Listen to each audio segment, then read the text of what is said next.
The ship descended through the golden clouds of Kethra Prime, carrying a man who had seen more pain than most beings could imagine, yet still chose to bring hope wherever he went. Kang Dae-young sat quietly in his seat, watching the magnificent spires of the Valorian Imperial Palace rise from the horizon like silver needles, piercing the sky. He was 42 years old, which meant he had perhaps 30 or 40 years left to live if he was lucky.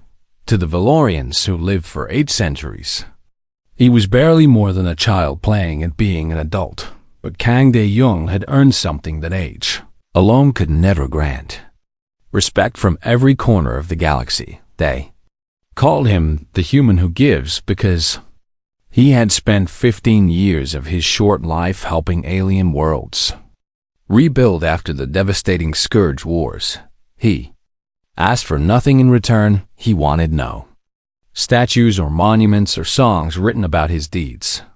Simply saw suffering and chose to end it. One world at a time, the ship landed softly on the crystal platform, and Dae-young rose from his seat. Straightening his simple gray suit, he did not dress like other ambassadors, who wore medals and ribbons and symbols of their achievements. He wore plain clothes, because he believed that true worth came from actions, not decorations. A Valorian honor guard waited for him at the bottom of the ramp, their tall forms draped in ceremonial armor that gleamed like liquid starlight. The Valorians were beautiful creatures, standing nearly 7 feet tall with skin that shifted between shades of pale blue and silver. Their eyes held the wisdom of centuries.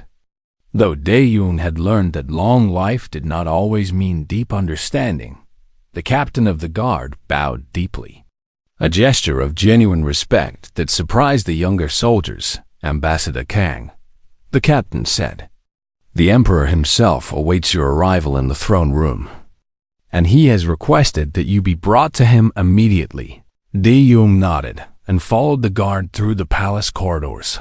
The walls were made of living crystal that sang soft melodies as they passed, and the floors were polished so perfectly that they reflected the countless stars visible through the transparent ceiling. It was beautiful beyond words. But Dae-young had seen beauty before. He had also seen the refugee camps on Mora 7, where children starved while their elders wept. He had seen the plague hospitals on Crethan, where thousands died because no one would help them. Beauty meant little to a man who understood how much ugliness existed in the universe. The throne room doors opened, revealing a space so vast that clouds actually formed near the distant ceiling. Emperor Vex'an, the Eternal, sat upon a throne carved from a single massive gemstone, his ancient eyes watching Dae-young approach with something that looked almost like affection. "My dear friend," the Emperor said, rising from his throne and descending the steps to meet Dae-young personally. This caused whispers among the assembled nobles, for an emperor did not rise for anyone. "Your Majesty," Dae-young replied with a respectful bow, "I am honored by your invitation."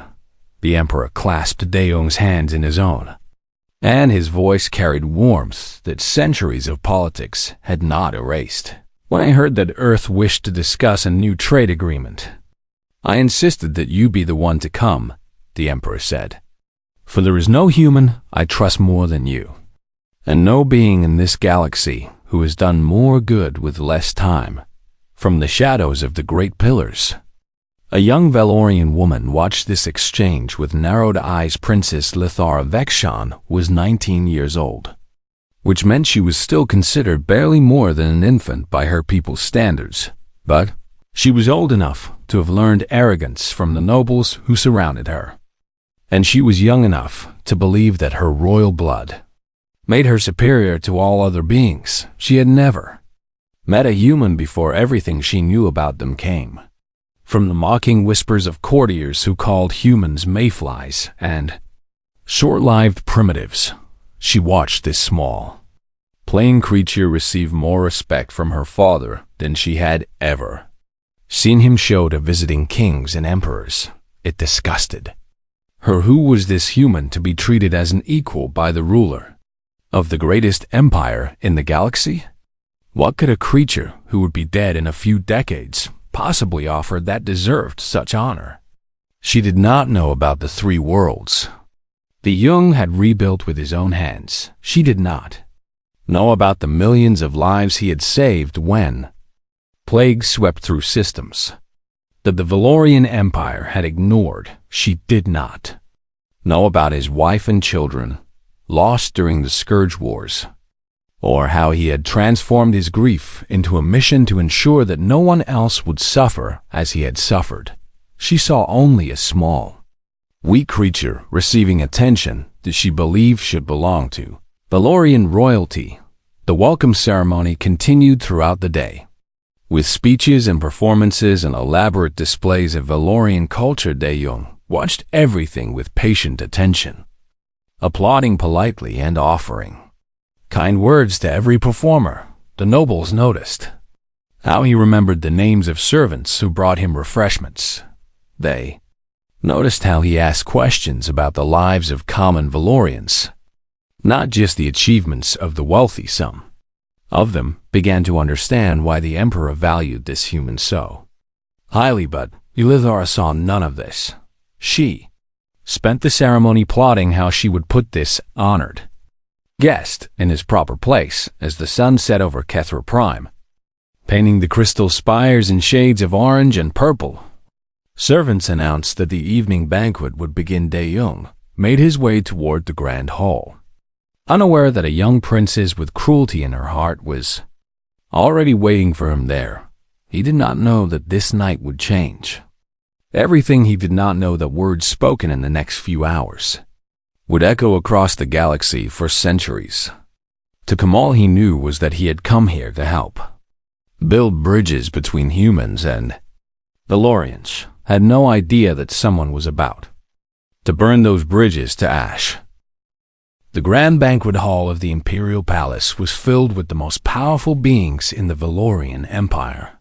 Hundreds of nobles sat at tables made of crystallized starlight, eating delicacies from 1,000 worlds, while musicians played songs that had been composed before humanity had even discovered fire. Kang De Jong sat at the Emperor's own table, an honor reserved for only the most distinguished guests. He ate quietly, speaking when spoken to, laughing softly at jokes, and showing perfect manners that impressed even the most critical observers. Princess Lithara watched him from across the hall, her fingers tightening around her wineglass until her knuckles turned pale. Every smile the Emperor gave to this human felt like an insult to her royal blood.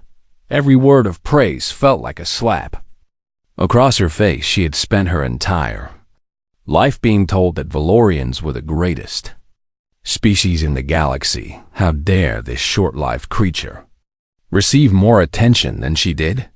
She rose from her seat, and the nobles around her fell silent. Sensing that something was about to happen, the princess walked across the hall with slow, deliberate steps, her silk gown trailing behind her like the tail of some predatory creature. The music softened as guests noticed her approach. De Jong looked up as she stopped before him, and he offered a polite smile. "Your Highness," he said with a respectful nod, "it is an honor to meet you." Lithara did not return the greeting. Instead, she let out a laugh that echoed through the suddenly quiet hall. "So this is the famous human ambassador," she said, her voice dripping with contempt. "The one my father treats like visiting royalty." The Emperor's expression darkened, but before he could speak, his daughter continued, "Tell me, Ambassador, how old are you?" De Jong's smile remained steady, though something flickered in his eyes. "I am 42 years old, Your Highness." Lithara laughed again, louder this time. 42. You are already more than halfway to death, and yet you come here pretending to matter?" Gasps rippled through the crowd, but the princess was not finished. "Do you know how old I am, human?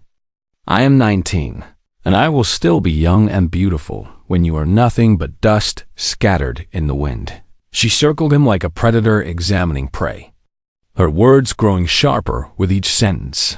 "Your entire species is a joke to the galaxy," she declared.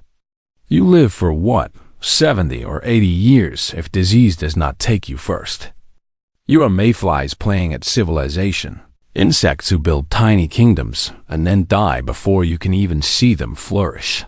The emperor rose from his seat, fury on his face. Lithara, enough. But the princess ignored her father, too caught up in her own cruelty to hear the warning. I have heard about your humanitarian work. Ambassador, she continued with a mocking smile. You travel from world to world helping the weak and the broken. And everyone calls you a hero. But shall I tell you what I think? I think humans only help others because you are too pathetic to conquer anything yourselves. She leaned closer to De Jong, her eyes gleaming with malice. Your kindness is not strength. It is the desperate attempt of a dying species to be remembered for something other than your insignificance. The hall was completely silent now even. The nobles who privately mocked humans were shocked by the princess's cruelty. De Jong sat motionless, his face revealing nothing, and Lithara sensed she had not broken him yet. So she reached for the cruelest weapon she had. I heard about your family. Ambassador, she said softly. Your wife and your children who died during the Scourge Wars. And do you know what that story tells me? It tells me that humans are too fragile to protect what they love. Too weak to keep your own family safe from harm. Something changed in the air. The nobles closest to De Jong later said they felt a coldness spread from where he sat. As if the temperature in the room had suddenly dropped, the emperor closed his eyes. Pain written across his ancient fascia. Lithara smiled, believing she had finally won. Perhaps if your species were stronger, your wife would still be alive, and perhaps if humans were worth anything at all, your children would not have died screaming.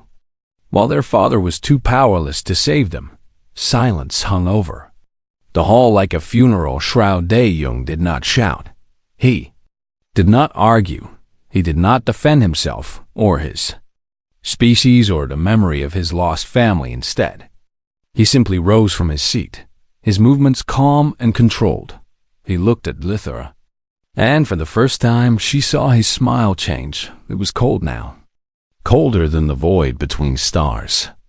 And his eyes held something that made her step backward without understanding why. I believe my business here is concluded, he said quietly, and he turned to the emperor and bowed once, a gesture of respect that carried the weight of farewell. Your Majesty, thank you for your hospitality, and I wish you and your empire well. Without another word, he walked toward the great doors of the banquet hall. He did not hurry. He did not look back. Simply walked with the dignity of a man who had lost everything, survived everything, and refused to let a spoiled child take anything more from him. The doors closed behind him, and the sound echoed through the hall like the ceiling of a tomb. Lithara laughed triumphantly. Did you see how he ran away? Humans truly are cowards. But no one laughed with her. The emperor stared at his daughter with eyes that held no warmth, only a deep and terrible disappointment. Do you have any idea, he said slowly, what you have just done?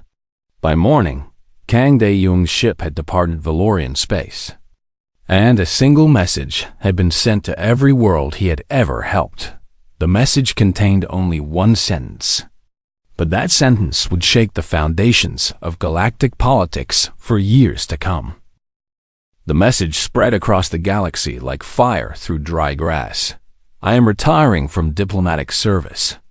Please direct all future humanitarian requests through official Earth channels. 23 words that shattered alliances that had taken decades to build within hours. Communication systems across 9 worlds were overwhelmed with desperate calls asking if the message was real. If Ambassador Kang had truly abandoned his life's work, if the man who had saved millions was really gone, the Crethany High Council was the first to respond. These insectoid beings had watched their children die by the thousands during the Great Plague until Kang De Jong arrived with medicine, supplies, and hope. He had lived among them for 2 years, sleeping in their hives, eating their food, learning their language until he could speak it better than most Crethni themselves.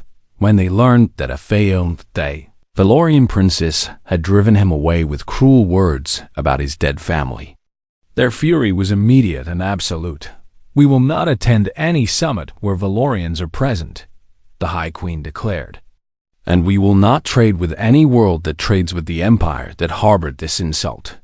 The Morvatte trade coalition followed within days. These beings trusted no outsiders except Kang Dae-young, who had earned their respect by sitting through 6 months of silence before they would even speak to him. Now they withdrew from all negotiations with the Valorian Empire indefinitely. Earth's government issued a formal statement that was polite in its wording, but cold in its meaning. Our ambassador was subjected to public humiliation and personal attacks on the memory of his deceased family while serving as a guest of the Valorian Empire. We await a formal apology before resuming diplomatic discussions. The statement did not mention the princess by name, but it did not need to. Everyone in the galaxy knew what had happened. Emperor Vekshan sat alone in his private chambers, staring at reports of collapsing trade agreements and withdrawing allies his daughter had undone in one evening. What generations of Valorian diplomats had spent centuries building. Door opened, and Eleuthera entered with confusion on her face. "Father, what is happening? Why are all these alien delegations leaving? Why is everyone so angry about one human going home?" The Emperor looked at his daughter, and for the first time in her life, she saw something in his eyes that frightened her. "Sit down," he said, his voice heavy with exhaustion. Eleuthera sat. "Do you know what the Scourge Wars were?" the Emperor asked. "Of course," she replied. "They were the conflicts that devastated the outer systems 50 years ago. But the Valorian Empire was barely affected because we were strong enough to defend ourselves." The Emperor shook his head slowly. "The Valorian Empire was barely affected because we chose not to help anyone else. We closed our borders and watched while billions died on worlds that could not defend themselves." Eleuthera frowned but said nothing. Kang Dae-young was a young soldier during those wars. The Emperor continued. He fought to protect a human colony on the frontier, a small world called New Bazen. The name meant nothing to the princess. The colony was attacked by Scourge raiders while he was away on a mission, the Emperor said. And when he returned, he found his wife and 2 young children among the dead. They had been killed along with 40,000 other civilians while he was fighting to protect strangers on another world. Eleuthera felt something uncomfortable stir in her chest, something she did not recognize because she had never felt it before. Most beings would have been destroyed by such loss, the Emperor said. Most would have given up or turned to hatred, or spent their remaining years seeking revenge against the universe that had taken everything from them. He leaned forward, his ancient eyes fixed on his daughter's face. But Kang Dae-young did something that I have never seen any other being do in my 800 years of life. He took his grief and transformed it into a mission to ensure that no one else would ever suffer as he had suffered. The Emperor's voice grew heavier with each word. For 15 years, he traveled from world to world, rebuilding cities, feeding refugees, curing plagues, and saving lives. He gave away his own money, his own time, and his own health for beings he had never met. Eleuthera wanted to speak, but a voice would not come. He did all of this knowing that he would die before he could see most of his work completed. The Emperor said. He planted trees whose shade he would never sit under, built schools whose students would never know his face, and created hospitals that would save lives for centuries after his bones had turned to dust. The Emperor stood and walked to the window, looking out at the stars. And you, my daughter, stood in front of the entire galaxy and mocked him for having a short life. You laughed at his dead wife and children. You told him that humans were too weak to protect what they loved. His voice cracked, something that Eleuthera had never heard before. You took the most selfless being I've ever known and tried to make him feel worthless for being mortal. Tears began to form in Lithara's eyes. Though she did not understand why, "Father, I did not know." "No," the Emperor interrupted. "You did not know because you never tried to learn. You assumed that a short life meant a small life, and you were wrong." He turned to face her, and his expression was the coldest she had ever seen. "I have lived for 8 centuries. You, Lithara, and I have accomplished nothing that compares to what that human did in 42 years. His short life held more meaning than most Valorians will find in 800 years of existence." The princess was crying now, something she had not done since childhood. "What do I do, father? How do I fix this?" The Emperor was silent for a long moment. "I am giving you a choice," he said finally. "You will travel to Earth, find Kang De-young, and earn his forgiveness, not for my sake or for the Empire's sake, but because you owe him a debt that may take you centuries to repay." He paused, his eyes hard as diamonds. "Or you will be removed from the line of succession and exiled from this court forever." Lithara stared at her father, understanding for the first time the true weight of what she had done. "I will go to Earth," she whispered. The Emperor nodded once and turned back to the window. "Then go, and pray that a man who has every reason to hate you can find it in his human heart to give you a chance you do not deserve."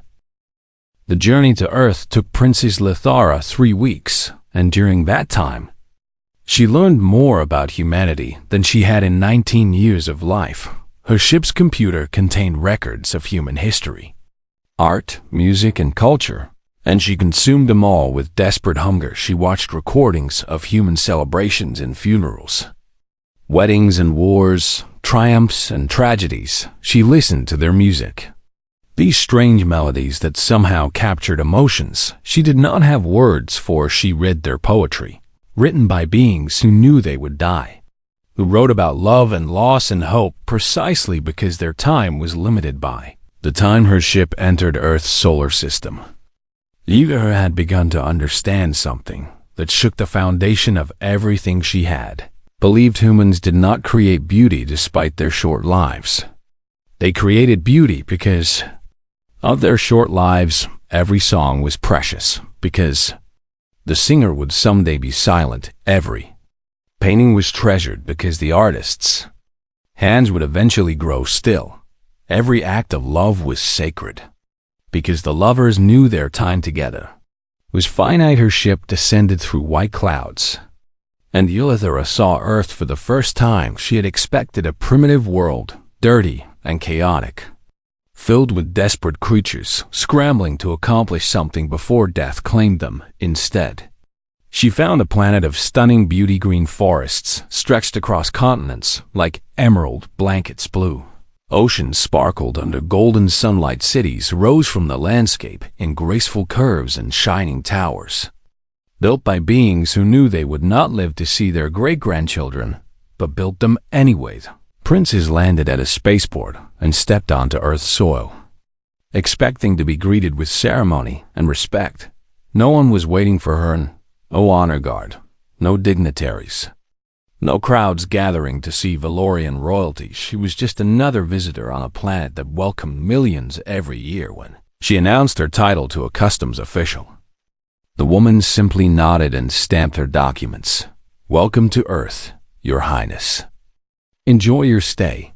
No bowing, no trembling, no special treatment. Humans, it seemed, were not impressed by titles they had not earned. Lithara spent 2 days searching for Kang De-young, asking questions that were met with polite but unhelpful responses. Seemed the humans knew exactly who was asking and had decided not to make her journey easy. Finally, an elderly woman at a small restaurant took pity on her. "You are looking for the ambassador?" the woman asked, her wrinkled face studying Lithara with sharp eyes. "Yes, please, I must speak with him." The woman was silent for a long moment. "He is in the mountains, in a village called Jirison. He went there to find peace after someone hurt him very badly." The accusation in her words was clear. and Yulithara accepted it without argument. She traveled to the mountains by ground transport, watching the landscape change from modern cities to ancient forests to misty peaks that seemed to touch the clouds themselves.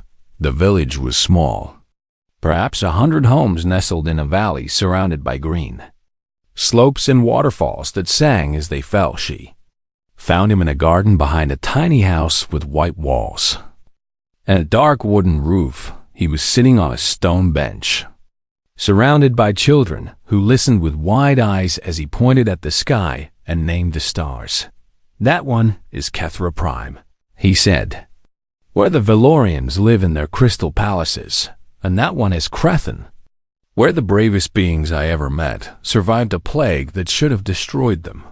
The children asked questions, and he answered each one with patience and warmth, never rushing, never dismissing their curiosity. Lythar watched from the garden gate, unable to move. This was not a broken man. This was not someone destroyed by grief or bitterness. This was a man who had found peace by giving whatever remained of his life to the next generation. He looked up and saw her standing there, and his expression did not change. He simply continued his lesson until the children's parents came to collect them, thanking him with bows and smiles that spoke of deep affection. When the garden was empty, he finally turned to face her. "Your Highness," he said, his voice neutral. "This is unexpected." Lythara walked forward on trembling legs and fell to her knees before him, something no Valorian royal had ever done for any being. "I came to apologize," she said, her voice breaking, "for every word I spoke, for every insult, for the cruelty I showed to a man who deserved only respect." Daeyung looked at her for a long moment, and then he sighed softly. "Stand up, princess. Valorian royalty should not kneel in the dirt." She stood, tears streaming down her face, and waited for his judgment. "Your words did not hurt me," he said quietly. "I have been hurt by far worse than anything a child could say. I lost my wife, my children, my home, and my faith in the universe. And I survived all of it." He turned and walked slowly through his garden, touching the leaves of plants he had grown with his own hands. "But you stood in front of the entire galaxy and showed them what Valorians truly think of humans. You confirmed every suspicion that we are nothing but insects to your people, mayflies whose lives have no meaning." Lythara wanted to argue, to say that she did not speak for all Valorians, but she knew he was right.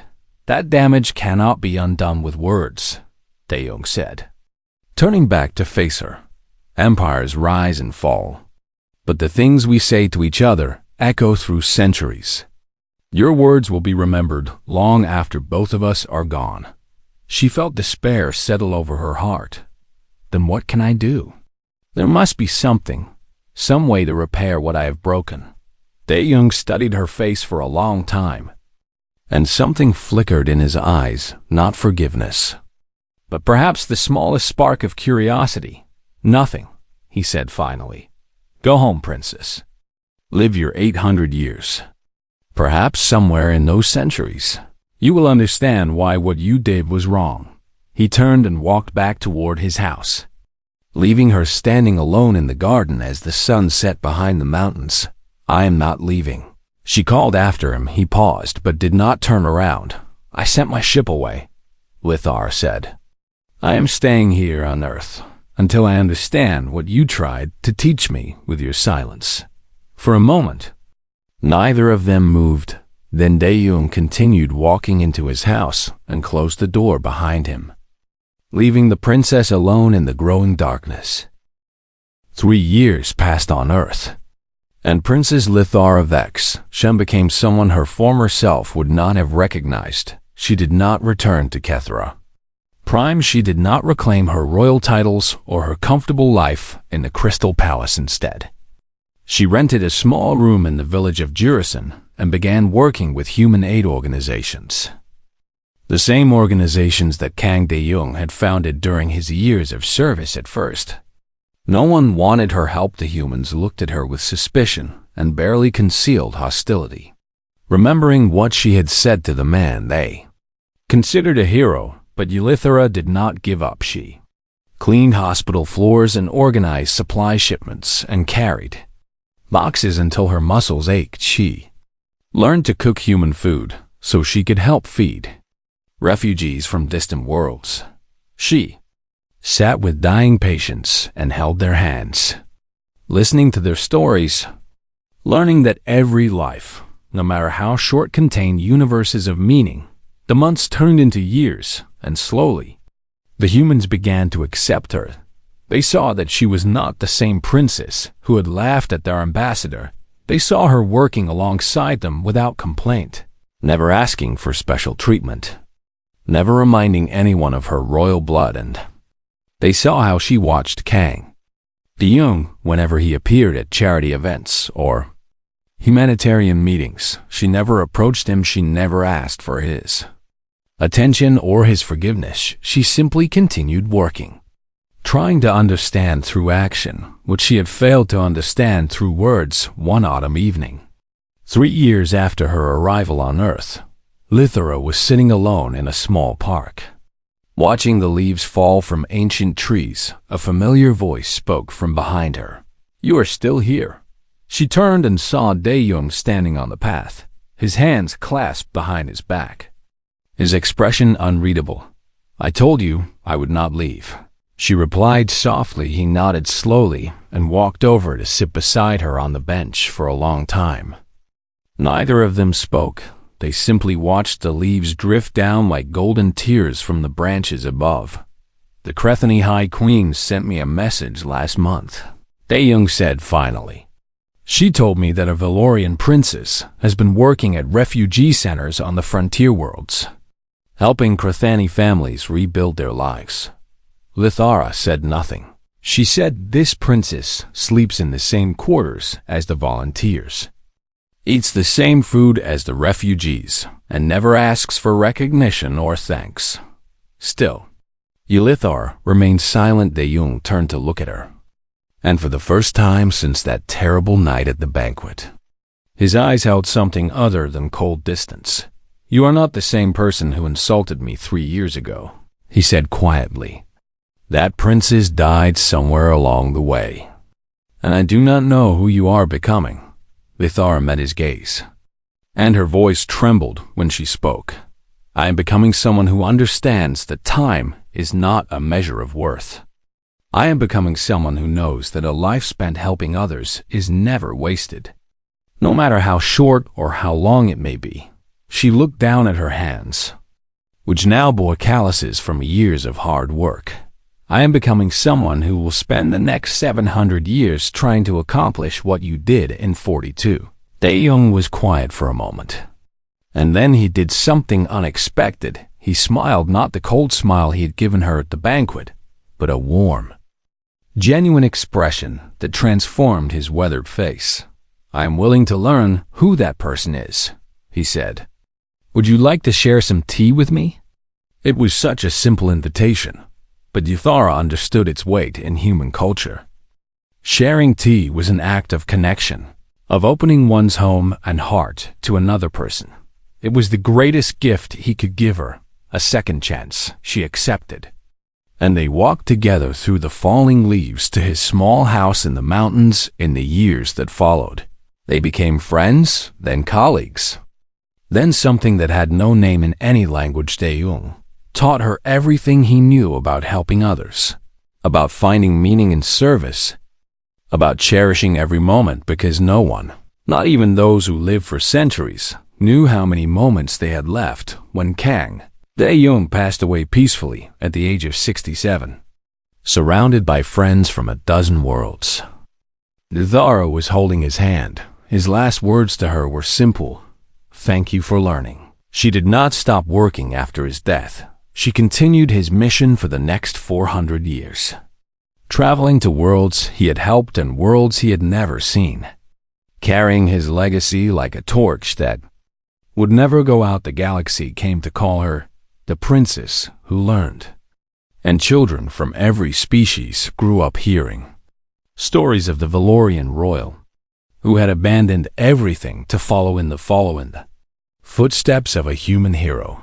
But Euthara never forgot the lesson that had changed her. She told the story to anyone who would listen. The story of an arrogant princess who had mocked a man for having a short life, only to discover that he had lived more meaningfully in 4 decades than she had in 2 centuries in her final years.